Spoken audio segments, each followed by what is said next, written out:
clearly very libertarian, obviously, in a lot of this. But where I'm struggling now is like, what is the actual role of government? I mean, I heard you say earlier you think we can have like a non-state society. Yeah. That's very radical for a lot of people to accept or believe in that vision. Even myself, I'm like, well, you know, maybe we do. We go away from large states to very small micro states, which is kind of that sovereign individual thesis.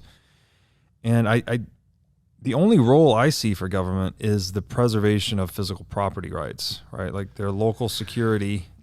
And now you said earlier, person and property, and I put person and property under one rubric here.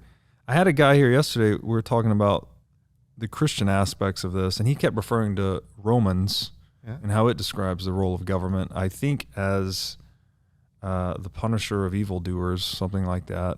I could be wrong about that, but what is the proper role of government in this libertarian future? The word I future? used before was a fair referee. I mean, look, I wouldn't, you know, there will always be psychopaths within the human population, right? Right. I would like to have a police force to track down and prevent us from getting slaughtered by psychopaths. Yeah. Right. Yeah. Yeah. And so there's clearly to me a role for for governments. I'm not sure they need to be big and national and say, you know, we speak one way, you speak a different way, we're going to threaten you. Right. But I'm not sure I'd want to live in a society without police officers, without courts, and without jails. I mean, I don't think the human, you know, condition is broadly evolved to a state where that would be a sensible thing for any of us. You think to all do. those are exclusively the purview of government? I do, for now. I mean, maybe that's just the traditional thinking, and that's because it's what I've grown up with. Yeah. I mean, perhaps that's wrong. Perhaps that could all be done privately. Yeah. I mean, I don't dispute that's a possibility, but I do. I mean, I think that, yes, I do. Yeah. I mean, I think, consider a small society. I mean, don't you think most of the people in the society would say, look, let's create some laws that say, you know, you're not allowed to kill people, you're not allowed to steal from people, and let's, you know, have a court system and, a police force that enforces those laws. Yeah. I see that as being a very important role of government, but it stops there. I mean, it doesn't go much beyond that. You know, it certainly doesn't get into foreign aid and, you know, killing people in rice paddies and, you know, a lot of the other things that these governments have done. Yeah. Right? No, I agree with that for sure. Well, I'd like to learn a little bit more. We can go there. Maybe about the Christian morality aspects, Sure. and then we can start going into. It's pretty simple. It's just. Well, I'm just interested to learn about where you're coming from. It's just, you know, thou shalt not steal, and honest weights and measures, right? Yeah. I mean, it's both in the Bible. It's pretty clear. You know, you start diluting the beer and charging the same amount for it. You know, I never heard it put like that. That's theft. Diluting the beer. That's what they did. Or the wine. You know, you start pouring water in the wine. Yeah. Right. I mean, this isn't hard. It's and they've been diluting it for a long time, and the dilution's getting worse and worse. You know, Yeah. I mean, Absolutely. you know, the number I like to throw out. I mean, people say, and Bitcoin people, I love this fact. Okay, so Bitcoin people say, well, Bitcoin's going to come along, it's going to take away all of gold's monetary premium. Right? And I said, well, you know, guys, there ain't nothing left to take. It costs $1,200 to mine an ounce of gold. You got to have capex, and you got to find new gold. We're selling it for $1,800, so we got $600 of profit. Right. That's not a lot of monetary premium. Right. When we were on a gold standard back in '71. Earlier than 71 because we'd run up some debts from them, but you could take the amount of gold the U.S. theoretically has, divide it by the dollars outstanding, and you'd come up with the $35 that the standard was based on. Right. You did the same math today, gold should be at $78,000 an ounce. Right. Gold's at $1,800 an ounce. So that's a monetary premium. let's tap on that. So is that coordinated gold price suppression in your estimation? Okay. Yes. Via the London gold pool? That and a lot more than that. I mean, they've basically just psychologically demonetized gold. Right. It's pretty incredible, actually. It's been incredible. Yeah. They've printed so much money and gotten away with it. Yeah. All because of, you know, Summers and Barsky and Gibson's paradox in the paper, and then what the LBMA did in the fractional reserve gold and all the gold derivatives. I mean, people don't understand how many derivatives there are out there surrounding the gold market and how they've used those to suppress the price.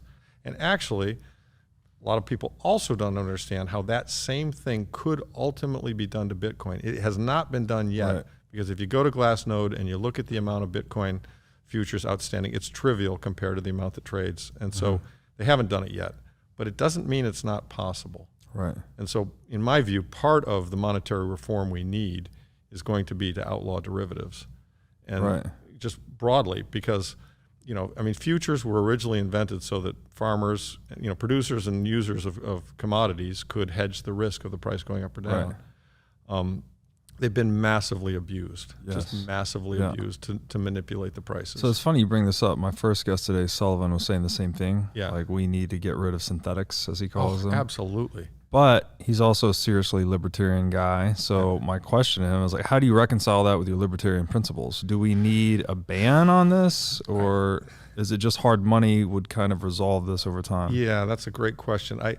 I think hard money might naturally resolve it because nobody would give the credit necessary to let those things exist if the money were really hard. Especially when self-custody is cheap and easy. Exactly. Yeah. But, just to be sure, I could make an argument that, we should outlaw that kind of behavior because that really is fraud too, in the sense that you're selling something you don't have. And it goes back to an argument I've made in a couple other podcasts about the notion of table stakes poker, which is, it doesn't actually translate perfectly to this, but in a game of table stakes poker, the biggest balance sheet can shove the price around because you can bluff. Yeah. Right. And that's kind of what's spoofing going on. And all that. And that's what's been going on. Yeah. And then in witness, like the LME, the nickel blow up in the LME, that's a perfect example of how they got called on the bluff, and of course the powers that be changed the rules. Right. He talked about that too. Yeah. So. It's ridiculous, right? They did it to me in 2008. And they outlawed the banning of short selling of financials. So look, the fiat people have a set of principles that they use to keep the fiat system going, and in the gold space, the derivatives have suppressed the gold price massively. Yes, massively. So you might appreciate this. The name of the guy that said it escapes me at the moment, but the quote is, "Sovereign is he who decides the exception." Yes. And that is the essence of this whole fiat construct, is that there are no constant rules. Yes. There are rules for thee, none for me, type of thing. Two sets of rules. And there's so much mutability in the rules. They're constantly changing. Yes. And that if you can ever get on the side of the trade that you control the rules, that's equivalent to the power to win in perpetuity. That's right. If I can make the rules, I can win the game every time we play. That is exactly what's going on. So what you need to do, this is what gold basically was, right? Was rules nobody could change. That's why it was desirable as money. And that's what Bitcoin is, right? The game that is totally immutable, fixed rules. That's exactly what is going on. Yeah. And, and the people who run the fiat system in the world today, that's why they're so upset by what Putin just did. Right. Obviously they're upset for the illegal war and the killing of people, but I think at their soul and deep down, they're really more upset because what Putin has done is he said, our commodity's your problem. Right. You can do this paper thing all you want, guys, but guess what? We own the underlying. Yeah, we got the underlying. We got the physical.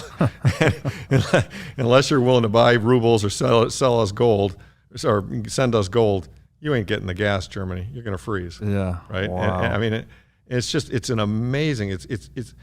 I have to say, what occurred in the last month to me in the world I'm in is just like it's an earthquake.